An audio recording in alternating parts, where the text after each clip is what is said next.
Halo teman-teman, kembali lagi bersama saya Bagus Ramadan dan di hadapan kita kali ini sudah ada laptop Aftershock N871HK.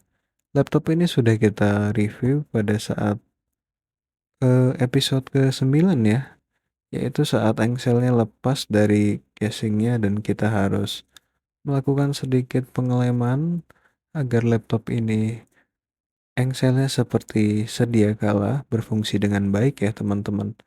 Nah, untuk kali ini kita akan membersihkan laptopnya nih, alias menghilangkan debu-debunya saja ya. Jadi kita hanya perlu melepas baterai pada proses pertamanya, kemudian ya kita lepaskan saja bautnya semua ya. Baut yang terlihat ya teman-teman. Jangan sampai ada satu baut yang tersisa, karena satu baut pun kalau kita paksa tarik akan merepotkan untuk membuka, malah casingnya bisa patah ya. Baik, di sini kita lepaskan dulu semua baut. Nah, proses pertama saat bongkar itu, seperti yang tadi saya bilang, kita lepas dulu baterainya tuh. Kebetulan ini baterainya baterai luar ya.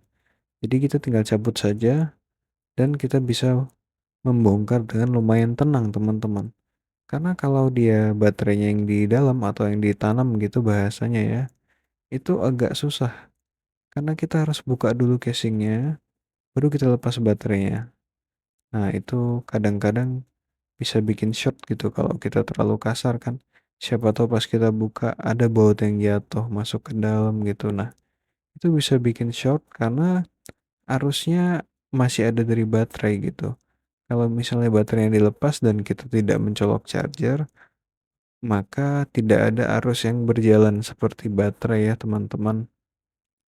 Soalnya baterai itu fatal banget. Nah, ini untuk membukanya kita butuh sedikit waktu ya karena kita pelan-pelan. Bisa kita lihat ini sedikit sedikit apa ya, korosi sih bahasanya. Dia nggak korosi yang karat gitu sih sebenarnya teman-teman. Hanya saja kalau laptop ini dalamannya biasa ada yang kayak jamur-jamur yang susah dihilangin gitulah. Nah, di sini kita lap dulu dengan tisu teman-teman. Seperti biasa kita lap-lap saja. Baru kemudian kita semprot angin ya. Setelahnya ya kita ulangi tisu, semprot angin gitu sampai kita rasa bersih ya. Ini sebenarnya kerjaan yang simple banget teman-teman. Karena semua orang bisa melakukan. Nah, tujuan saya membuat video ini karena saya suatu saat mungkin akan membutuhkan tutorial untuk membuka casing atau setidaknya memahami ulang cara membuka laptop ini ya. Karena biasanya bisa saja saya lupa. Nah, untuk itulah kenapa saya membuat channel saya sendiri. Nah, di sini sudah lumayan bersih ya teman-teman, bisa kita lihat. Nah, ini udah kinclong banget, udah sangat-sangat rapi. Ini ada SSD, ini RAM gitu. Sudah sangat bersih ya. SSD-nya NVMe, RAM-nya ya tentu saja DDR4. Kita semprot untuk memastikan ulang karena tadi kita sudah angkat dan belum kita tutup. Baik teman-teman. Nah, ini kita bersihkan area speakernya ya, karena speaker itu kadang dia menyimpan juga sedikit debu. Nah, ini ada baterai. Tapi sebelum kita pasang baterainya, kita bersihkan dahulu si covernya ini ya teman-teman ya. Kita bersihkan dahulu dia. Jadi biar biar apa ya bahasanya? Biar kan motherboard dan lain-lain yang udah kita bersihin tadi itu tidak terkontaminasi atau terkena debu tambahan dari cover yang belum dibersihkan itu teman-teman.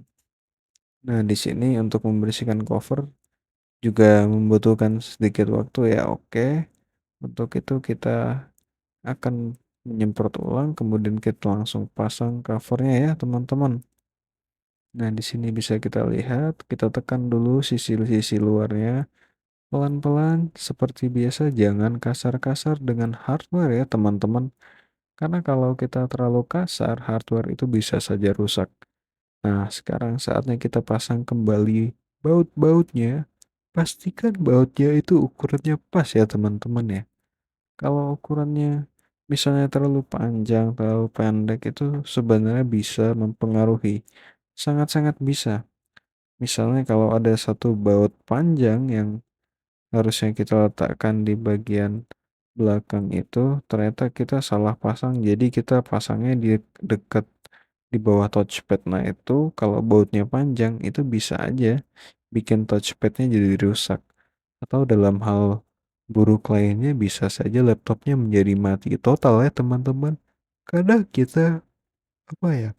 Kita merusak motherboardnya dengan cara menanamkan baut yang bahkan tidak ada lubang bautnya gitu teman-teman. Jadi dia kayak ketekan gitu. Sama kayak efeknya mungkin untuk jangka panjang sama kayak jatuh gitu. Karena bisa membengkokkan dan membuat komponen-komponennya tergores dan rusak ya teman-teman.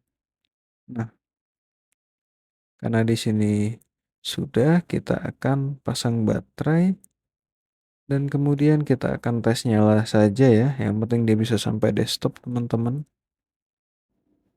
Oke, sudah selesai kita pasang, kita tinggal nyalakan saja ya.